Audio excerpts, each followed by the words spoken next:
回顧2025年，美國聯儲局喺9、10同埋12月連續3次減息，共0.75厘。其中2次，本港嘅零售銀行都有跟隨調低最優惠利率 P， 合共25個點子。而總結2024到2025年嘅減息週期，本港銀行累計減息5次，合共0.875厘。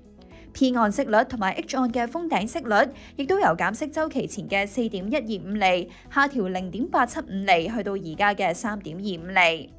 假設樓按貸款額係500萬，年期30年，經過銀行呢5次減息之後，每月供款減少大約2400蚊，去到21000左右，而入息要求就減少近5000蚊，去到43000蚊左緊。星之谷按揭行政總裁莊錦輝預計，未來2年新造按揭嘅供樓利率難以再大減。市場咧就都係普遍預期咧，美國都會繼續減息嘅。咁而至於香港咧，嗰個最優惠利率咧，由於咧已經係減到去5厘，咁過去40年咧，其實從來香港都未試過嗰個最優惠利率可以跌低過5厘，咁所以咧就應該都冇咩下跌嘅空間嘅。咁如果至於 HIBOR 咧，呢個都要同翻咧香港嗰個資金流向咧有關嘅。譬如好似話咧過去前嗰幾個月啦，由於咧係地緣政治嘅關係，令到一啲大量嘅熱錢走入嚟香港。咁嗰段時間咧，嗰個 HIBOR 咧明顯咧係由3點幾厘咁跌到落去可能1厘或者以下，並且維持一段時間。咁所以嗰啲業主咧就可能供樓就慳咗兩個月可以供少好多咁樣。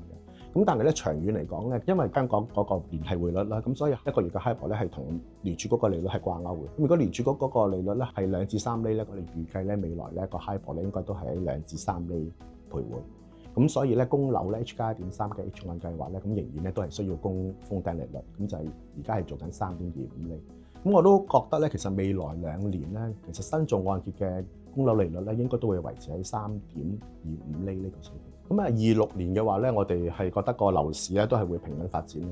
我覺得會好似翻25年咁樣，就係有一個輕微嘅增長，大概係3至5%呢啲水平。咁因為香港嗰個樓市咧，嗰個租金上升咧，已經係令到香港樓市咧進入翻以前咧嗰種咧公平個租嘅嗰個階段。咁再加上咧國內嘅人士嚟香港買樓嗰個宗數咧越嚟越多，持續上升嘅情況之下咧，咁其實都係為樓市帶嚟一種新嘅動力嘅。咁而政府咧過去2年咧，其實推出咗好多放寬按揭啊、放寬印花稅呢啲咁嘅措施，咁慢慢都見到一啲成效，咁令到咧就年輕嘅上車人咧係大大減低咗佢哋上車嗰個門檻。咁由於而家嗰個利息咧都已經係見底啦，咁所以我相信咧呢一班準置業人士咧嚟緊都會更加積極部署咧去置業入市嘅。咁我哋預計咧2026年咧可能會有20